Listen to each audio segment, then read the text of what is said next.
When I lived in California long ago, I loved to trek through the Sierra Nevada mountains, where I could hike for days without seeing a single car or building. Miles of winding trails led to spectacular views of towering peaks, lovely valleys teeming with wildflowers, and shimmering crystal clear lakes. Each day I looked forward to hiking further to see the next dramatic vista, and the next, and the next. My practice of meditation resembles those wonderful backpacking trips in a way. Every morning, I'm eager to sit down, close my eyes, and explore the vast terrain that lies within me, in my mind. In 4 decades of daily practice, my enthusiasm for meditation has never waned, because there's so much to be discovered. Some people find meditation boring. I'd get bored too if my attention was always rigidly fixed on all the details of the techniques I was practicing. But to focus merely on techniques is like walking through the mountains with your gaze fixed on your feet and the patch of dusty ground just in front of you. The whole point of hiking in the mountains isn't to simply put one foot in front of the other. It's to explore the exhilarating heights and to enjoy the splendid views. Your feet are instruments for travel. And in the same way, meditation techniques are instruments for inner exploration. Using those techniques properly, meditation can be a journey of discovery that leads to profound, life-changing insights about yourself, about the world, and about the ultimate source of all that exists. Meditation can also help you cultivate inner peace and lasting contentment. To make your meditation practice more effective and rewarding, I'd like to share with you a number of important insights that can help you more clearly understand the intricate wonders of your mind and the light of pure consciousness that illumines it. These explanations will be based mostly on the wisdom of the rishis, the sages of ancient India, as taught in the famous Yoga Sutras and in the remarkable texts of Advaita Vedanta. I'll also draw upon modern psychology and neuroscience in addition to my own personal experience. When I trekked through the mountains, I always brought a map. With its help, I could find the best routes and avoid getting lost on the crisscrossing trails. This presentation is a bit like a map because it can guide your practice of meditation and help you navigate the complex but marvelous landscape of your own mind.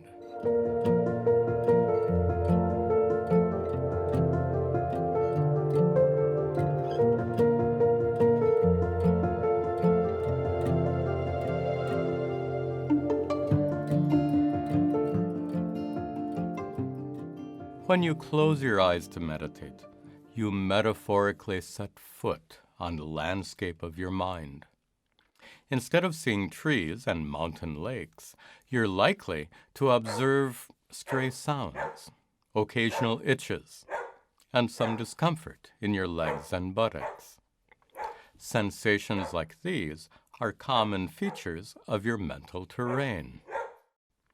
You're also likely to encounter a multitude of thoughts flowing across the landscape of your mind like a mountain stream rushing down a steep valley.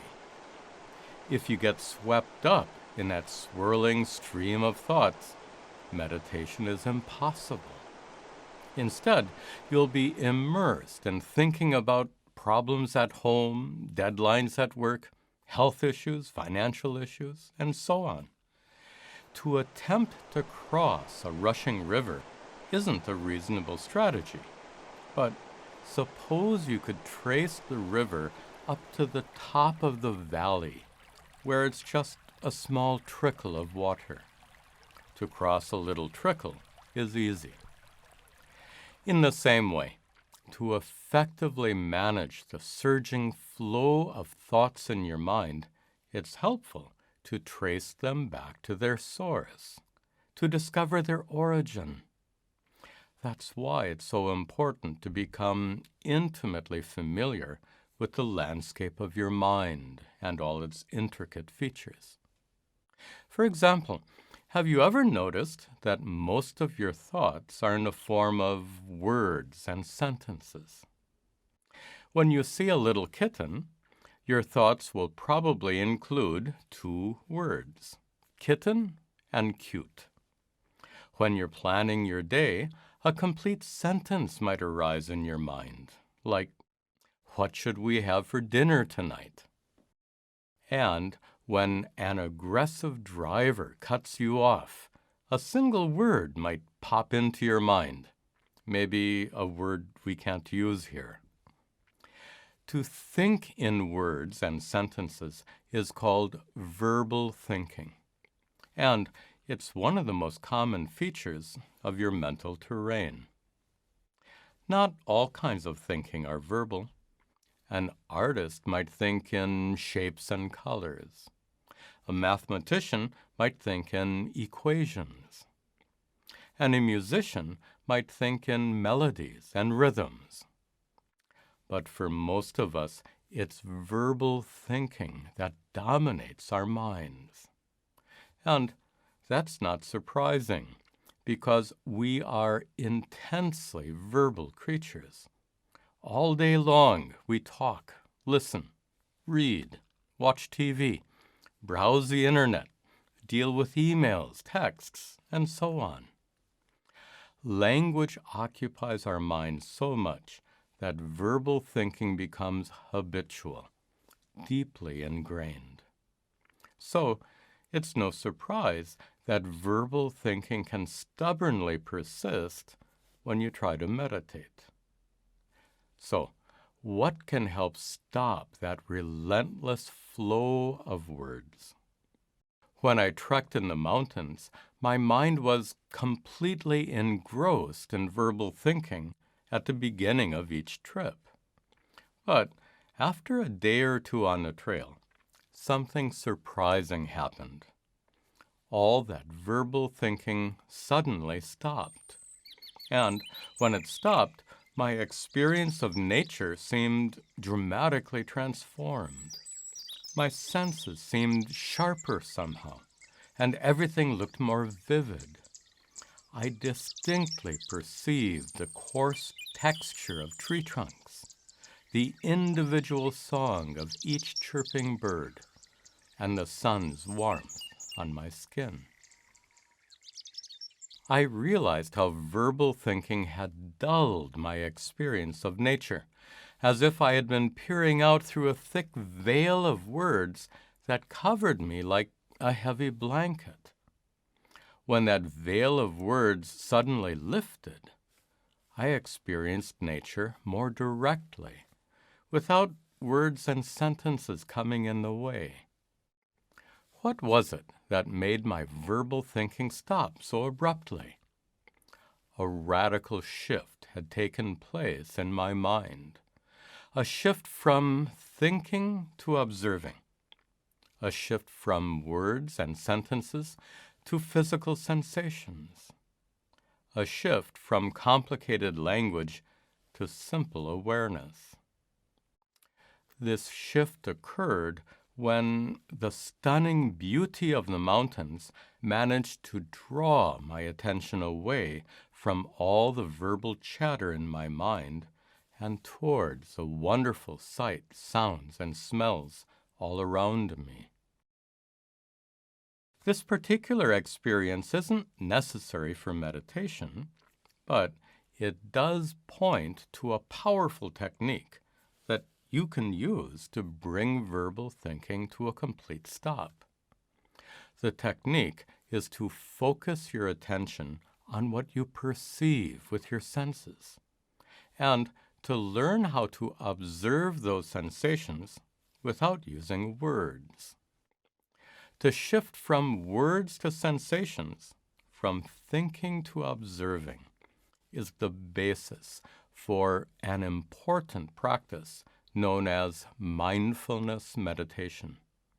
It's also called vipassana by Buddhist practitioners, and in Sanskrit, it's known as sakshi bhava, the state of being a witness. To practice mindfulness meditation, you can begin by turning your attention to observe whatever physical sensations that happen to occur in your body.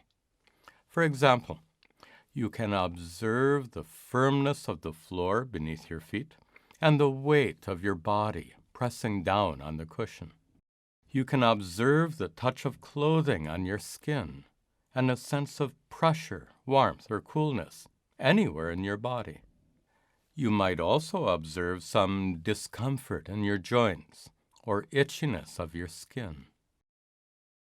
The key to mindfulness meditation is to observe each and every one of these sensations without making any mental comments about them. All these sensations appear on the landscape of your mind like the trees and birds I saw in the mountains. After my verbal thinking stopped, I could look at the birds without naming them as sparrows or jays or hawks. I could observe each bird without making mental comments about its color, its song, or the way it flies. In this way, for mindfulness meditation, you have to learn how to observe sensations in your body without naming them or making mental comments about them. For example, you might react to pain in your knee with the verbal thought, "Oh, my knee hurts." But you can develop the ability to observe that pain without using words. You can simply perceive the sensation in your knee without naming it as pain, without pinpointing its location, without classifying the pain as being sharp or dull, and without evaluating how strong or weak it is. If you find yourself using words to describe your sensations, you can gently remind yourself to drop those verbal descriptions and return to simple, wordless observation of any and all sensations that appear on the landscape of your mind.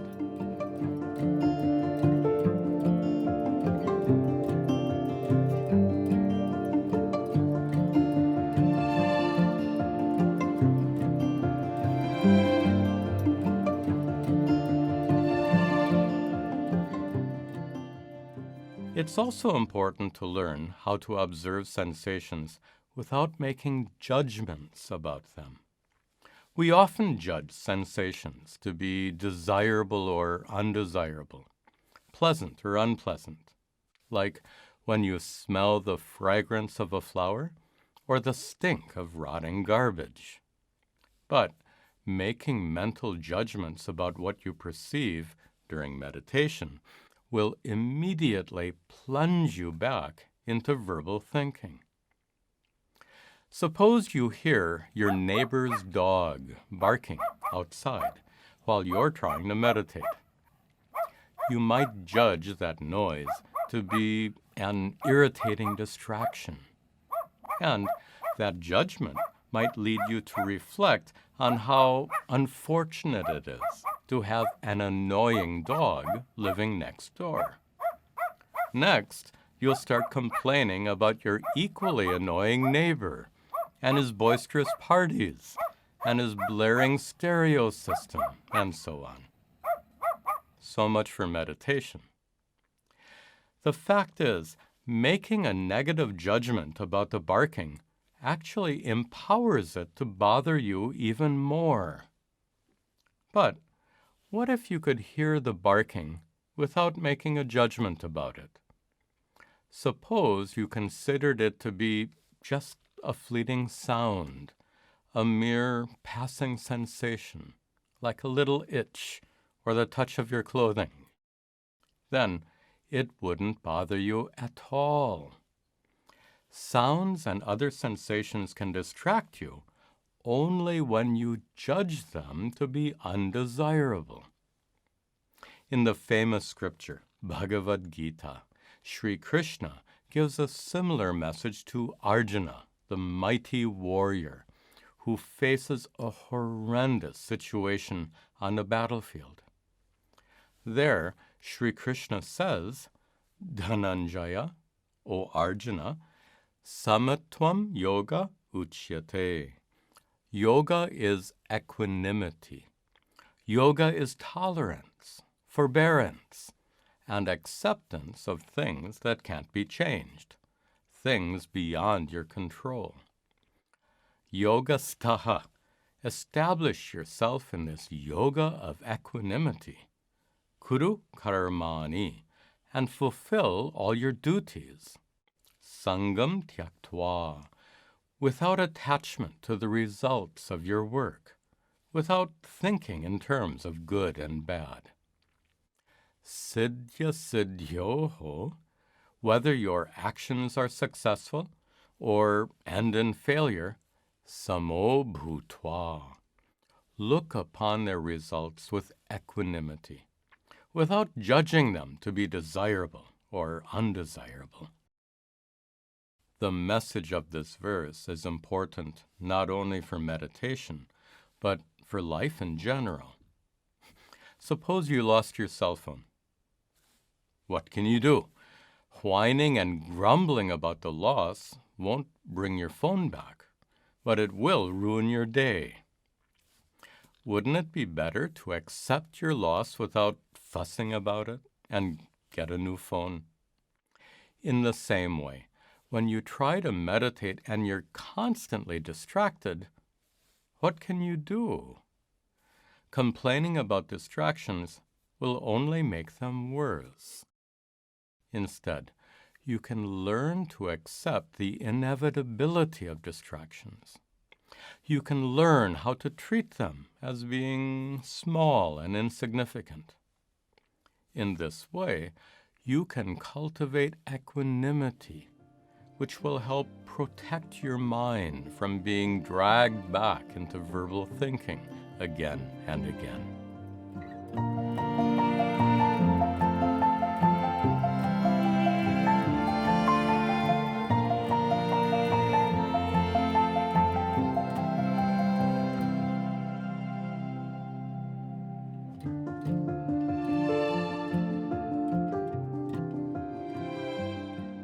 Another powerful technique used in mindfulness meditation is to observe your breathing. This practice is called prana vikshana in Sanskrit, and it's known to Buddhist practitioners as anapanasati. To observe your breath is to mentally trace the passage of air as it enters your nostrils, as it travels down your windpipe, and as it fills your lungs. Then, when you exhale, you mentally trace the passage of air as it leaves your lungs, traveling up your windpipe and escaping through your nostrils. You can also observe how your belly and chest expand with each inhalation and how they slowly contract with each exhalation. In addition to this, you can observe the faint sensations inside your nostrils due to the movement of air. As you inhale, you can notice how the air of the room feels cool and dry compared to the air exhaled from your lungs that feels warm and moist. Focusing your attention on your breath in all these ways helps you remain as the observer of sensations rather than as the thinker of thoughts. Observing your breath also helps to keep your attention fixed on what's happening in the present moment. Verbal thinking often drags your mind back into the past or pulls it into the future. On the first day of each backpacking trip, my mind was totally preoccupied with the problems of the past week and with making plans for after my return. I was so busy thinking about the past and future that I couldn't fully enjoy the splendor of the mountains in the present moment. The same can happen during meditation. Your mind can be drawn into the past by emotionally charged memories, or into the future by worries about what lies ahead. Fortunately, observing your breath can anchor you firmly in the present moment, because each breath takes place only now, in the present, not in the past or future. In mindfulness meditation, it's essential to remain watchful or attentive to whatever is happening in each and every moment. Psychologists studying this practice made an interesting discovery. When you first enter a room where a clock is ticking loudly, you'll notice its sound immediately. But after a while, you won't seem to hear it at all. Psychologists already knew that repetitive sounds are quickly ignored by our brains. But when they measured the brain waves of experienced meditators, they discovered something unusual. Throughout each meditation session, meditators continued to pay attention to every tick of a nearby clock. They remained completely vigilant, constantly alert to whatever appeared on the landscape of their minds in every single moment. If you're not as skillful as those meditators, it might still be a struggle to keep your mind from being swept away by a rushing river of words and thoughts again and again. Verbal thinking has the power to forcefully push its way into your mind. And that's not surprising because there's a lot you really need to think about. You have a complicated life with lots of unresolved problems and pressing issues. So it's only natural for those problems and issues to pop up in your mind, even during meditation. Many hours of practice are often needed to overcome verbal thinking. It's really important to note that meditation is a learned skill. It takes time and practice to master any new skill. So, to become proficient in mindfulness meditation, here's the basic practice. Each and every time your mind gets drawn back into verbal thinking, make a mental note that this happened, and then gently bring your attention back to your sensations and your breath. You may need to do this many times, even in a single meditation session. But eventually, you'll learn how to avoid verbal thinking and how to keep your attention fixed on the present moment. Until you completely master this skill, there are two techniques that can help you in the meanwhile. The first is to deal with verbal thinking proactively at the beginning of each meditation session by making a sankalpa, a mental resolution.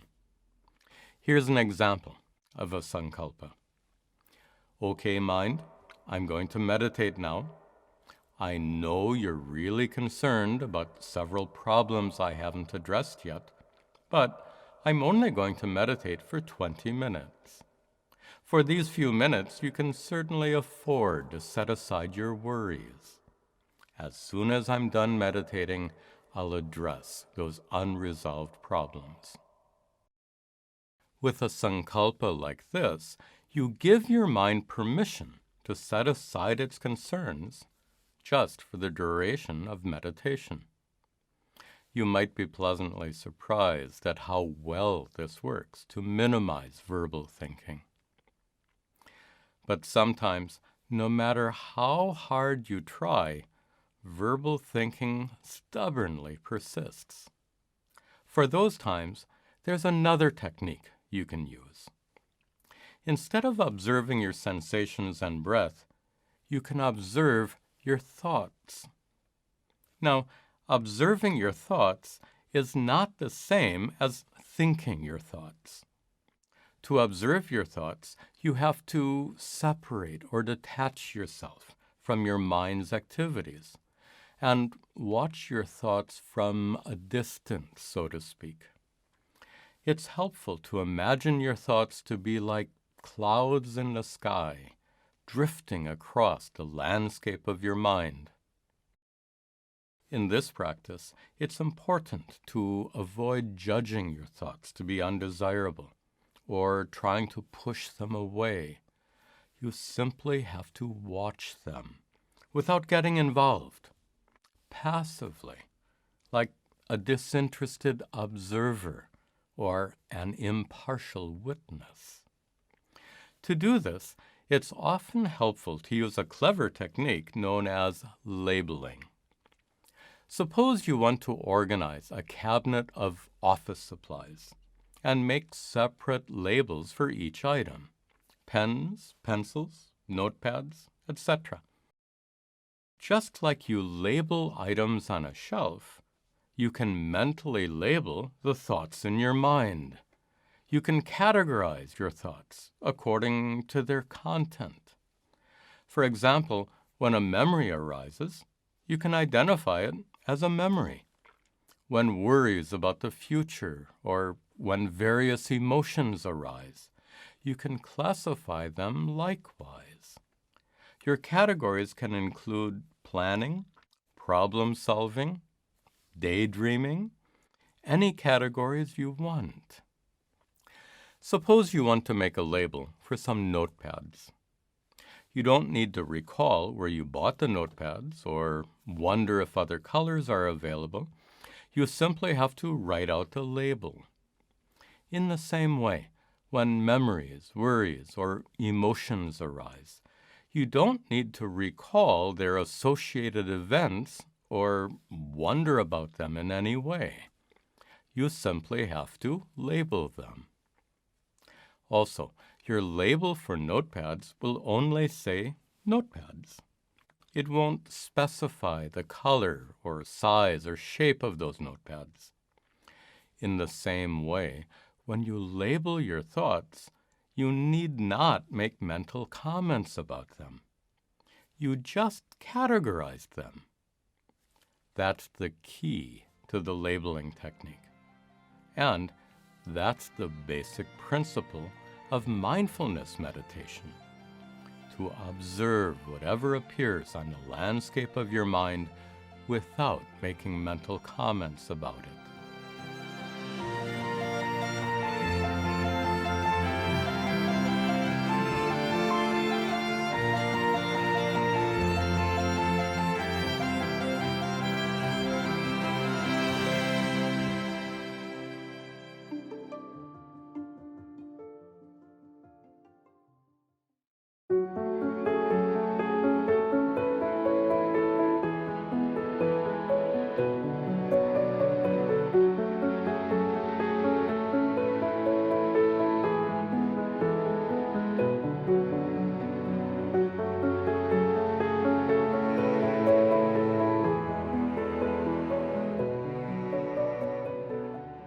So far, we've been exploring the landscape of your mind from the perspective of a visitor, an observer, who views mental features like thoughts, emotions, and sensations. But your mind isn't a distant thing or place like mountains in California. Unlike those mountains, you have control over your mind. You can't change the peaks and valleys, but you can change your thoughts. So, from another perspective, you can also think of your mind as a garden. A gardener not only observes the plants and flowers in her garden, but she can also plant new seedlings. She can sow little seeds. She can pull up the weeds and trim the bushes. In a similar way, you are not merely the observer of your thoughts, emotions, and sensations. You can also direct your mind's activities. You can shape your mental landscape. You can cultivate the garden of your mind. To use a well-known metaphor, you can plant lovely flowers in the garden of your mind, or you can allow noxious weeds to overtake its beauty. But the point here is, like a gardener is the master of her garden, you are the master of your mind. You have a great degree of control over your mind. Based on this perspective, we're going to examine some meditation practices that are distinctly different from mindfulness meditation. In these practices, instead of passively observing your mind, you have to deliberately and willfully direct its activities. In particular, you have to narrowly concentrate your attention on a chosen object of meditation and restrain your mind from doing anything else. This is the practice taught by the great Indian sage Patanjali in his Yoga Sutras, a 2,000-year-old collection of Sanskrit aphorisms. His text is the basis for most of the meditation practices that developed in ancient India. You may know that the word yoga is related to the English word yoke. For this reason, many modern teachers define yoga as union with God or with your higher nature. But the words yoga and yoke have another important meaning as well. A yoke is used not only to unite an animal with a plow or cart, it's also used to guide or steer that animal by means of ropes attached to each side of the yoke. A yoke is essential for controlling the animal's movement.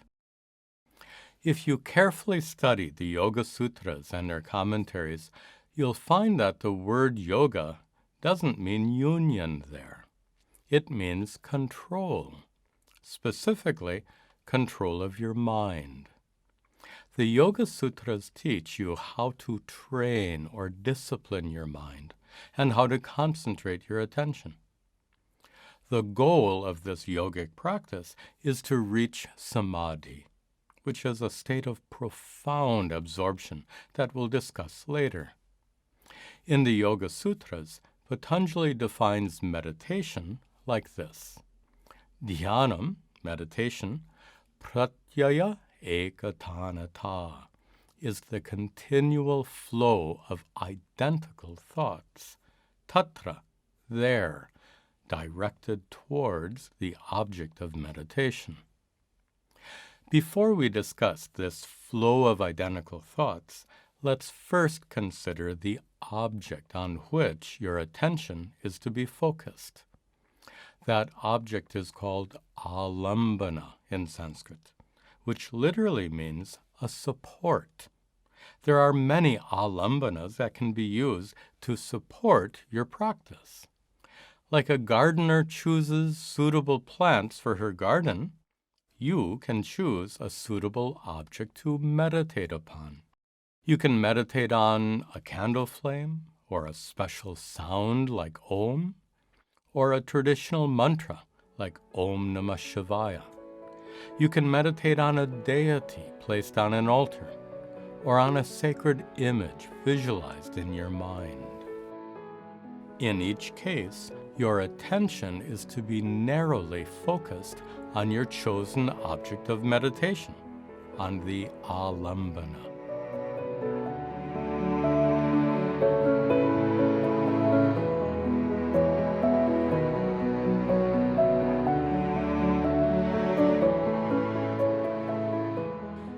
Much of the time, your attention isn't narrowly focused.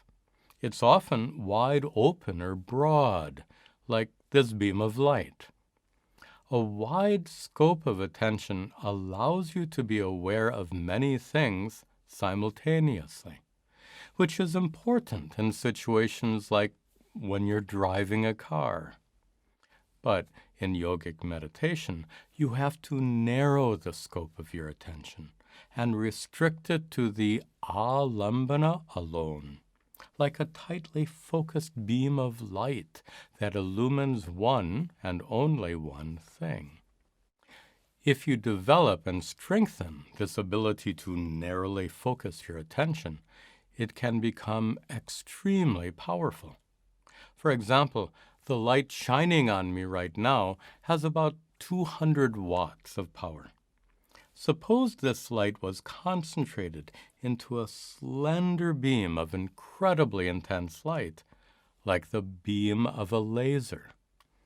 A 200-watt laser beam can cut through metal and would burn a hole in my body. The ability to narrowly concentrate your attention is a learned skill, like the skill required for mindfulness meditation. Developing this skill is simply a matter of time and practice.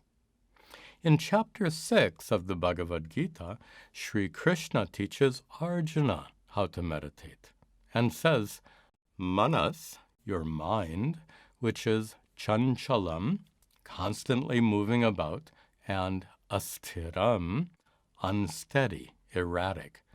Nischalati, it wanders, it strays or runs about. Yato yato, in many directions, to many different places. In just an instant, your mind can wander off to California, to India, even to the planets and stars. Therefore, niyamya, having restrained, having brought your mind back, tatastato, from wherever it has wandered, vasham nayet, you must forcefully lead, etat, this, your mind, atmani eva, back to yourself, back to the alambana, your chosen object of meditation. If your attention wanders off dozens of times during a single meditation session, it's okay as long as you gently bring it back to your alambana each and every time. That's how you train your mind. It's a bit like caring for a hyperactive toddler who wants to crawl off in every direction. You can train a child not to wander away by repeatedly bringing him back.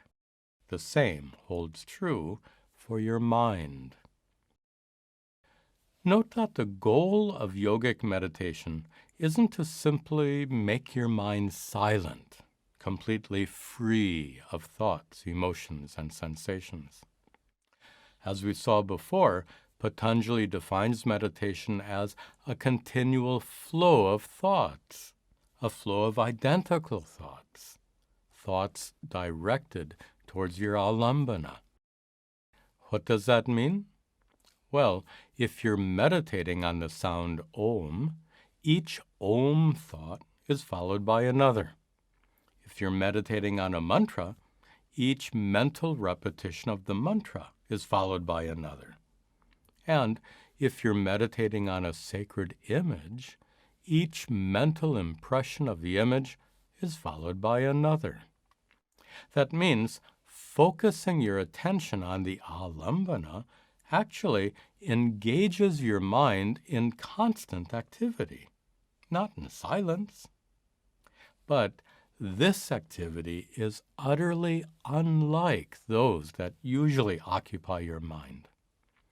Normally, your thoughts form a chain or sequence, proceeding from one thought to the next. Each thought is followed by a different but related thought through a process that psychologists call associative thinking. That series of related thoughts might be deliberate, like when you're scheduling a meeting at work. Or the series of thoughts might not be deliberate, like when you're daydreaming. In either case, each thought is followed by a different thought. On the other hand, when you narrowly concentrate your attention on the alambana, each thought is followed by an identical thought. Each sound, mantra, or mental image is followed by another that's completely alike.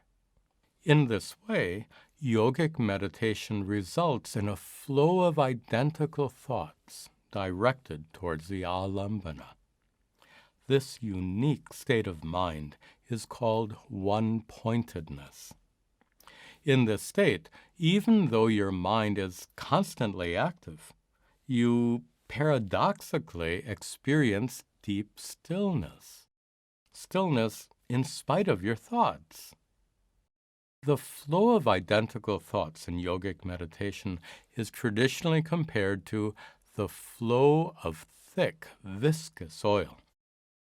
When oil is poured slowly and steadily, a ribbon of oil is formed that looks like it's suspended in the air somehow. It appears to be perfectly still, even though the oil inside the ribbon is in constant motion. The perfectly uniform flow of oil makes it seem motionless. In the same way, the perfectly uniform flow of thoughts in yogic meditation is experienced as a state of motionlessness, a state of complete stillness. This is one-pointedness. It's reached when your mind remains perfectly focused on the alambana.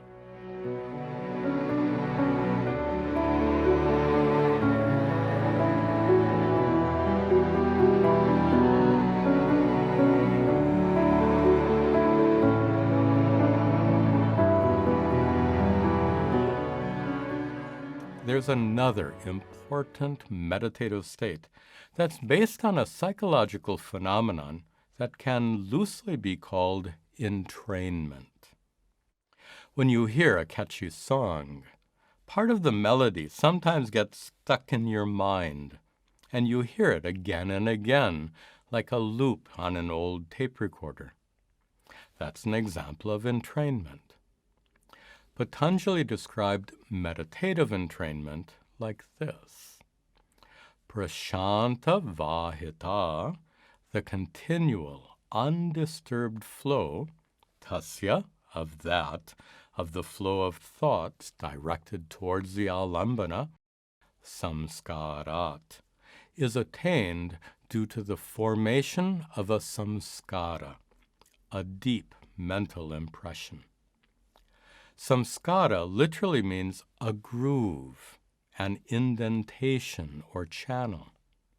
To extend our analogy, like a gardener creates channels for water to flow through her garden, so too, you can create a channel for your thoughts to flow, directed towards your chosen object of meditation.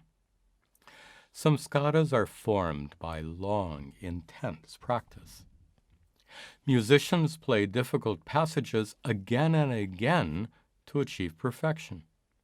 Tennis players practice their backhand stroke again and again. These kinds of repetition create samskaras. Samskaras are traditionally compared to deep ravines that are formed in mountains and hillsides due to the runoff of water from rainstorms. Each time it rains, water flows down the ravine, eroding the ground a little bit and making the ravine wider and deeper. The enlarged ravine is then able to collect even more water the next time it rains. In a similar way, the intense, long-term practice of yogic meditation can form a deep mental groove, a samskara, that helps entrain your mind by channeling or directing your thoughts towards the alambana.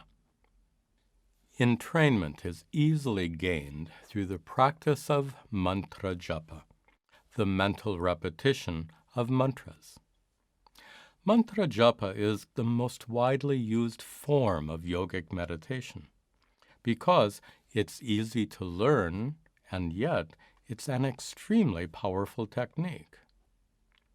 Most mantras are short Sanskrit invocations that begin with Om, like Om Namah Shivaya, salutations to God in the form of Lord Shiva.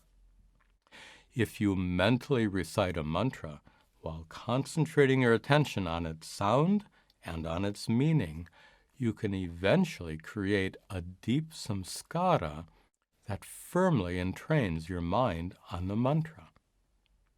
Once entrained, when you meditate, the mantra will go on echoing in your mind repeatedly, spontaneously, without any effort on your part. With such entrainment, your attention won't wander off again and again and need to be restrained. In this way, meditation becomes utterly effortless. Most meditation techniques require constant effort to keep your attention properly directed and narrowly focused.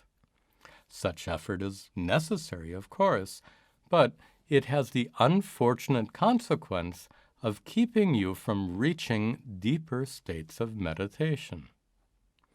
As long as you have to exert willful effort in meditation, you can't reach the ultimate state of samadhi. Why? Samadhi is nirbhasam, the presence or appearance in your mind, tadev artha matra, of the alambana alone, of the mantra alone.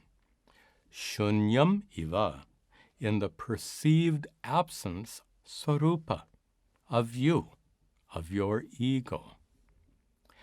In samadhi, your mantra keeps echoing, but your ego disappears.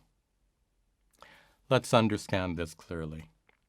Usually, there's an obvious division between you, the meditator, and your alambana, your chosen object of meditation, a mantra in this case. But in samadhi, that division actually ceases to exist. How? In terms of experience, you get lost in the mantra, so to speak. You merge with the mantra or get absorbed by it. This state of absorption is like listening to your favorite music and getting totally immersed in its enchanting tunes and hypnotic rhythms. While you're lost in the music, you can still hear it. So, who is it that gets lost? It's your ego, your sense of individuality, your feeling of being a listener. When you're absorbed in music, your ego temporarily fades away. In the same way, when you're absorbed in meditation, because your ego has temporarily faded away, you no longer experience yourself as being a meditator. Your absorption in music will be broken immediately if you have to answer a telephone call.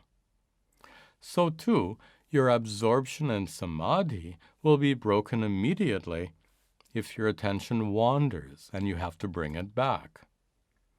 Exerting any kind of effort will cause your ego to re-emerge and bring samadhi to an end. So, willful effort and samadhi can't coexist. That's why you can't attain samadhi if you have to periodically restrain your mind from wandering. Instead of relying on willful effort, a deep samskara can keep your mind firmly entrained on your mantra. That samskara enables a mantra to echo in your mind effortlessly allowing you to remain fully absorbed in samadhi.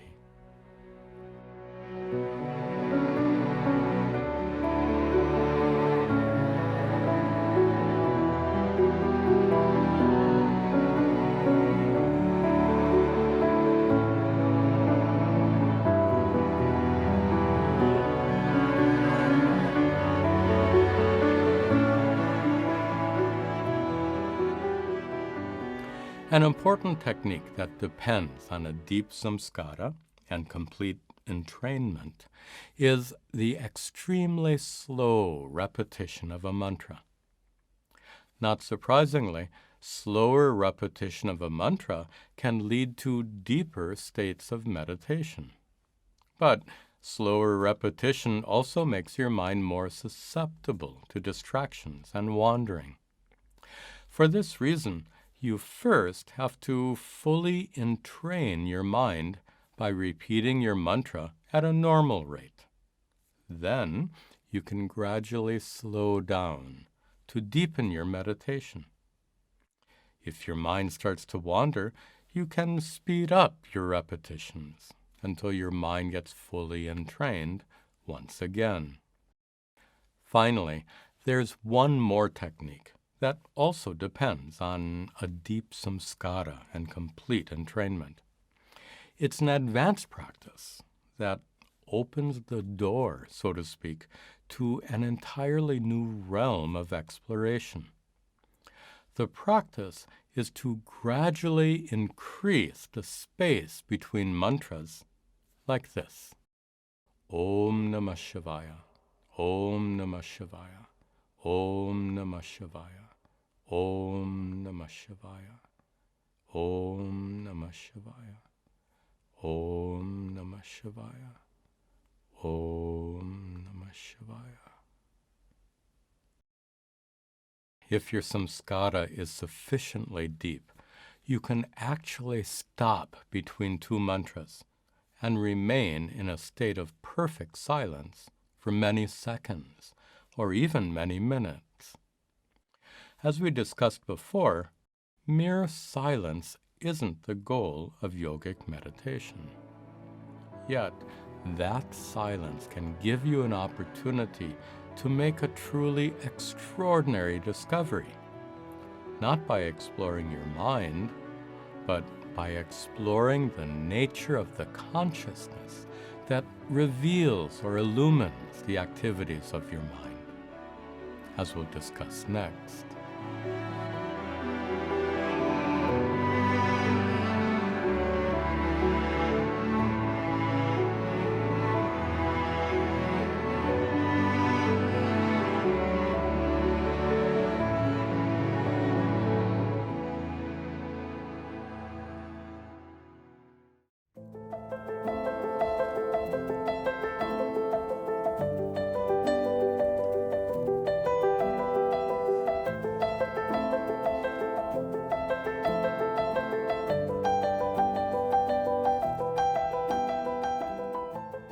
We began by exploring the landscape of your mind, the territory that includes all the sensations, thoughts, and emotions observed by you during mindfulness meditation. Now we can ask, who is it that surveys your mental landscape? Who is the observer? And during yogic meditation, who is it that knows when your attention is narrowly focused or when your mind wanders? Let's examine this. Psychology textbooks say that all experiences are in the form of sensations, thoughts, and emotions arising in your mind. That means everything you have ever experienced or will experience actually takes place in your mind alone. You directly experience the contents of your mind, whereas you experience the world around you only indirectly. It's your eyes, ears, nose, tongue, and skin that come in direct contact with the world. Then, These sense organs send signals through a complex network of nerves to your brain, where they arise as the sight, sounds, smells, tastes, and tactile sensations that you experience. So, the world is known to you indirectly through your senses and nervous system, while the contents of your mind are directly known to you. You're intimately aware of your sensations, thoughts, and emotions. You're conscious of everything that happens to pop up in your mind. All this is superbly expressed by the rishi who composed the Katha Upanishad, one of the most important texts in Advaita Vedanta. Indriyebhyaha para, higher than your five senses, the organs that come in direct contact with the world around you, hyartha, are your sensations, the perceptions that arise in your mind. And artebhyascha param, higher than your sensations, higher than the perceptions that arise in your mind, manaha, is your mind itself. Before seeing the rest of this verse, it's important to understand how the ancient rishis characterized the mind. Modern psychology divides the mind in a threefold way, into sensations, thoughts, and emotions. But the rishis made only two divisions, into parts they called manas and buddhi. Manas literally means mind, but here it specifically refers to mental activities over which you have no direct willful control. For example, you have no control over your sensations. With your eyes open right now, you can't choose not to see me. Since sensations can't be controlled, they're considered part of manas. Also, you have no direct control over your emotions. If you think you can really control your emotions, try this little experiment. For the next 5 seconds, feel really angry. Ready? Start. You get the point. You can control how you express your emotions, but not your emotions themselves. So, they're considered part of manas. Finally, you have no control over some kinds of thoughts, like when you're daydreaming. Random, involuntary thoughts belong to the manas. On the other hand, your buddhi, your intellect, includes all mental activities that you directly control. In particular, all intentional thoughts belong to your buddhi. Now, let's return to the Katha Upanishad. Manasastu para, higher than your manas, the part of your mind over which you have no direct control.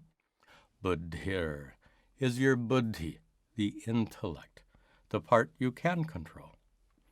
And buddhir paraha, higher than your buddhi, the intellect, is atma, the conscious self, pure awareness, which is mahan, the greatest, the highest of them all. Atma is your essential awareful nature, the awareness that allows you to observe all your sensations, thoughts, and emotions. This verse refers to 6 individual levels or stages involved in experience. The world occupies the lowest rung. You experience the world by means of your 5 senses, which occupy the next rung. Your 5 senses give rise to various sensations, which come next. All these sensations arise in your manas, the part of your mind you can't control. Above the manas is your buddhi, the part of your mind that you can control.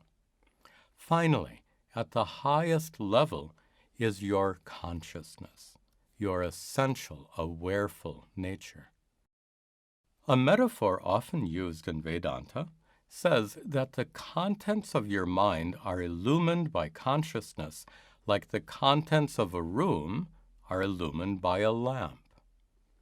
The light of your consciousness reveals every sensation, thought, and emotion in the room of your mind.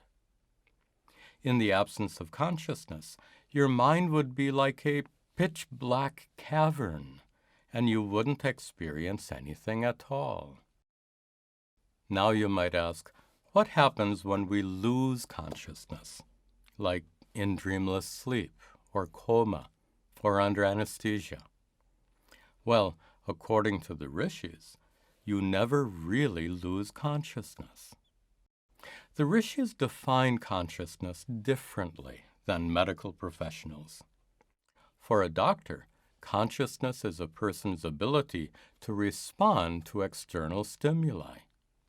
For the rishis, consciousness is your capacity to observe the contents of your mind. They explained that in deep sleep, coma, and anesthesia, it's your mind that ceases to function, not consciousness. When your mind stops producing any sensations, thoughts, or emotions for you to observe, even though you remain completely aware, there's nothing for you to be aware of. It's like standing in a perfectly dark room with your eyes wide open. What would you see? Nothing. But your eyes would still see. You don't go blind when the lights are turned off. So, in the pitch-black room, you'd see that there's nothing to be seen. That describes what happens in dreamless sleep, coma, and anesthesia. You remain completely conscious, fully aware of the total absence of any sensations, thoughts, or emotions in your mind. At the most fundamental level, you are a conscious being. You're the awareful witness who observes whatever's happening in your mind. During mindfulness meditation, you're aware of sensations, thoughts, and emotions. During yogic meditation, you're aware of the mantra echoing in your mind. You're also aware of the wandering of your attention and efforts to bring it back. All this is known to you, the awareful witness, the conscious observer. You're awareful of what's happening in your mind right this moment. But you can never be aware of awareness itself. A beam of light can't turn around and shine on itself somehow, and you, the conscious observer, can't observe yourself. Besides, there's no need to observe yourself. You already know that you're conscious. You don't need anyone or anything to reveal your consciousness because consciousness itself is self-revealing. Your consciousness is self-shining like the sun. To see what's inside a dark room, you need light. But to see the sun, you need nothing. The sun is self-shining, self-revealing. As an awareful, conscious being, you are like the sun, always shining with the light of awareness.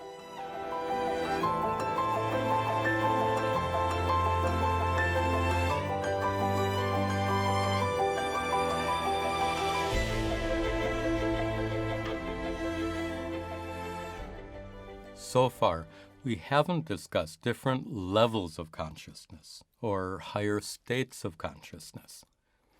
These ideas seem quite popular today, but according to the rishis, consciousness has no levels or states at all. There are different levels of understanding. There are lower and higher degrees of assimilating spiritual truths. And there are three distinct states of experience that we'll discuss shortly. Experience has different states, but not consciousness itself, because as the rishis discovered through deep meditation and introspection, consciousness is unchanging, unwavering like the light of the sun. But then, if consciousness is unchanging, why is it that when you first wake up in the morning, your consciousness seems dull, and later, after a shower and a cup of coffee, your consciousness seems to shine more brightly? Does your consciousness have a dimmer switch, like a table lamp?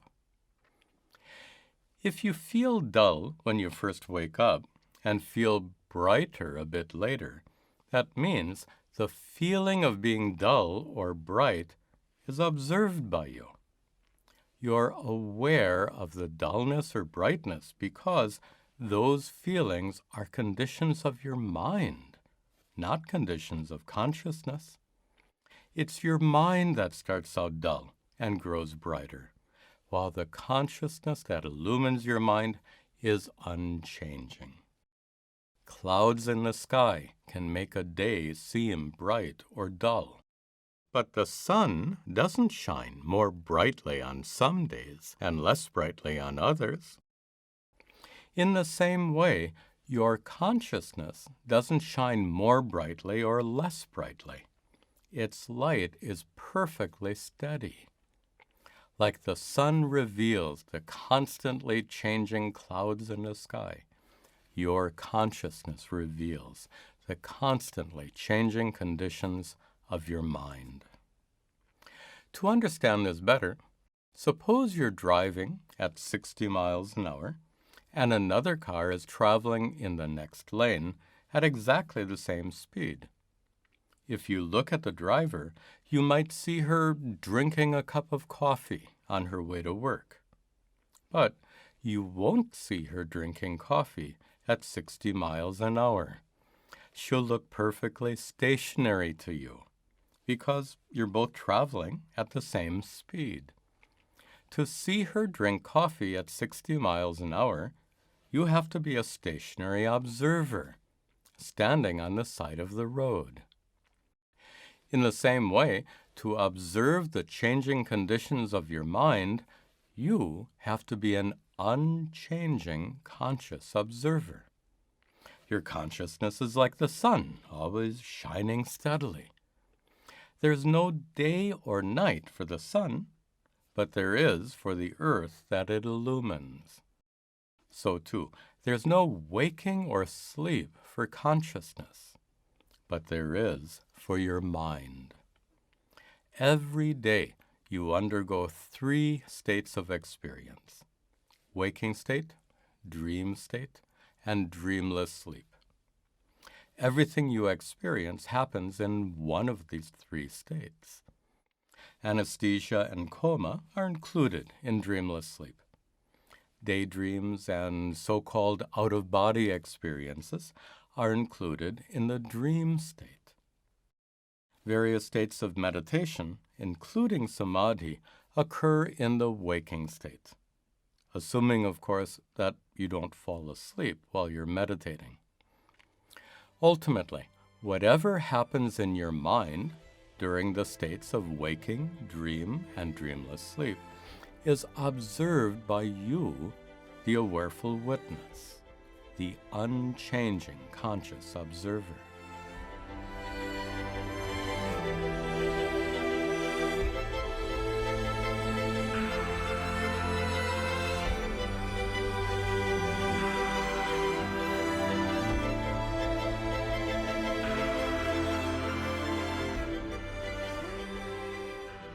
Even though your consciousness is unchanging like the sun, it certainly seems to get affected or disturbed by many experiences, especially by intense ones.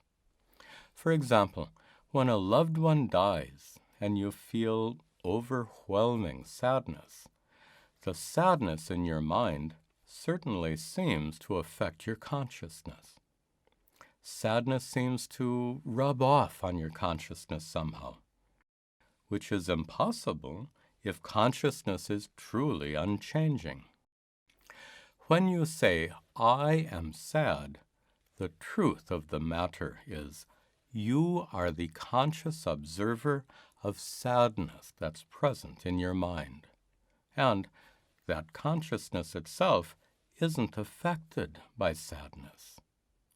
Sadness belongs to your mind, not to you, the awareful witness.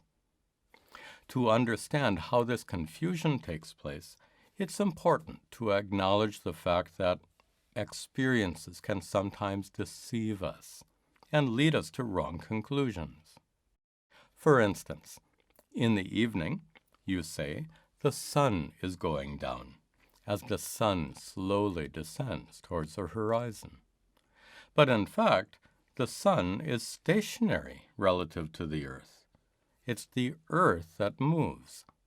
As it rotates on its axis, the horizon slowly moves upwards towards the sun.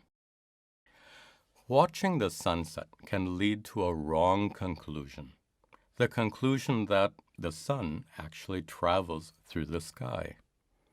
In the same way, the experience of sadness can lead to a wrong conclusion, the conclusion that consciousness is actually affected by sadness.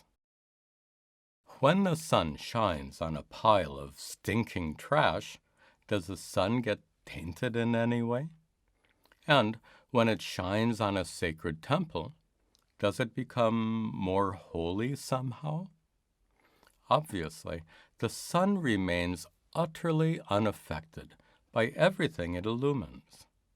So too, your consciousness remains utterly unaffected by all the sensations, thoughts, and emotions in your mind that it reveals. Now, if your consciousness is unchanging like the sun, if sadness doesn't truly affect it, then why do you feel so sad sometimes? To explain this, Vedanta uses a metaphor based on a colorless crystal, like this. When I hold this crystal in front of my robes, it seems to become orange. But in fact, there's not a trace of orangeness in the crystal. It remains perfectly clear in spite of its appearance. Appearances can be deceiving, as they say. The orangeness that belongs to my robes can be wrongly attributed to the colorless crystal. In the same way, the sadness that belongs to your mind can be wrongly attributed to your unchanging consciousness. Like this crystal is totally unaffected by orangeness, your consciousness is totally unaffected by sadness or by any other emotion, thought, or sensation that happens to arise in your mind. These teachings are meant to convey a crucial and life-changing truth, that sadness and other afflictions arising in your mind can't affect the light of consciousness that illumines them. That light of consciousness is your essential nature. So in a manner of speaking, sadness can't affect you. To fully grasp this profound truth, lots of introspection and critical thinking is necessary. But with the help of these teachings, you can discover for yourself that sadness is not a problem. Sadness is not your enemy. After all, you probably enjoy watching sad movies. Walking out of a movie theater with tears streaming down your cheeks, you might say, "That's the best movie I've seen in a long time." Movie sadness isn't fake or unreal. It feels like any other sadness. Yet, you enjoy it. You enjoy it because you know you'll return home utterly unscathed by all the terrible tragedies you witnessed on the screen. In a similar way, when you realize that your consciousness is utterly unaffected by the terrible tragedies you witness in life, your experience of those events will be completely transformed. Instead of being overwhelmed, you'll be able to gracefully accept any sadness, loss, or grief that arises in your mind, because those feelings won't seem so threatening anymore. You'll know that your true nature as unchanging consciousness remains untouched in a state of perfect peace, in spite of life's tragedies. And you'll be able to respond to those tragedies with compassion, love, and wisdom. This dramatic inner transformation is called liberation or enlightenment. A life of spiritual practice can culminate in this transformation if it's fully supported by your ongoing practice of meditation. Each time you sit down to meditate, you proceed a little further, one step at a time, towards the goal of inner peace and perfect contentment on your journey of spiritual growth.